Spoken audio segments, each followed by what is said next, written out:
میں نے تقریباً 1 سال بعد اسے انلاک کیا تو دیکھا وہ آن لائن تھی۔ میں بار بار اضطراب میں اس کا آن لائن اسٹیٹس دیکھ رہا تھا۔ اس نے آج بھی بایو میں میرا پسندیدہ شاعری زندگی تیرے تعاقب میں ہم اتنا چاہتے ہیں کہ مر جائے ایسا لکھا ہوا تھا۔ میں نے دماغ پہ بہت سارے خیال آئے کہ وہ مجھے بھول چکی ہے۔ اگر نہیں بھولی تو رات کے اس مہر میں بھی وہ آن لائن کیوں؟ کیا میرے لیے انتظار کر رہا تھا؟ کیا وہ اور کے اصول میں نکل گئی؟ میں نے سوچا بار بار، میری ذہن کو جھنجھوڑ رکھ دی۔ میں نے میسج ٹائپ کرنا شروع کیا، کیسی ہو؟ اب تک سوئے کیوں نہیں؟ لیکن ایک خواب میں تھا کہ وہ آگے سے کہہ دے کہ تم کون؟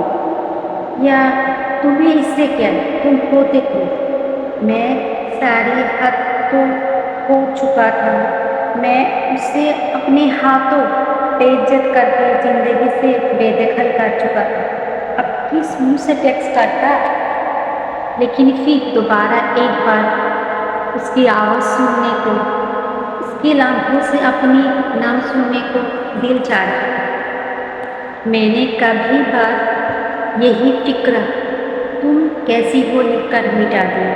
میرے دل میں ماضی کا پچھتاوا تھا، میرے ذات کو موجود آکڑ کو آج ٹوٹے اکثر گزر گیا۔ اب آنا کو ذرا خواب میں لے لو۔ جب میرے سے کچھ نہ بن پایا تو میں نے ایک اسٹیٹس لگا دیا، جیسے ہمیشہ کی طرح۔ سب سے پہلے اس نے سین کیا۔ میری دھڑکن بے قابو ہو رہی تھی، میری جان حلقے میں اٹک چکی تھی۔ میں شدت سے اس کے میسج کا منتظر تھا کہ اس نے جانب سے ایک اسٹیٹس لگا دیا کہ میں کسی اور کے امانت ہوں، اور میں نے سین کر کے ہی وہ اسٹیٹس ڈیلیٹ ہو چکا تھا۔ میری وہم یقین میں بدل گئی۔ میں اسے سوال کرنا چاہتا تھا کہ مگر ایسا کیوں کیا؟ اس کے 1 سال کی اذیت کو میں اب محسوس کر رہا تھا۔ اس کی حالت ذرا مجھ سے اب سمجھ آ رہی تھی۔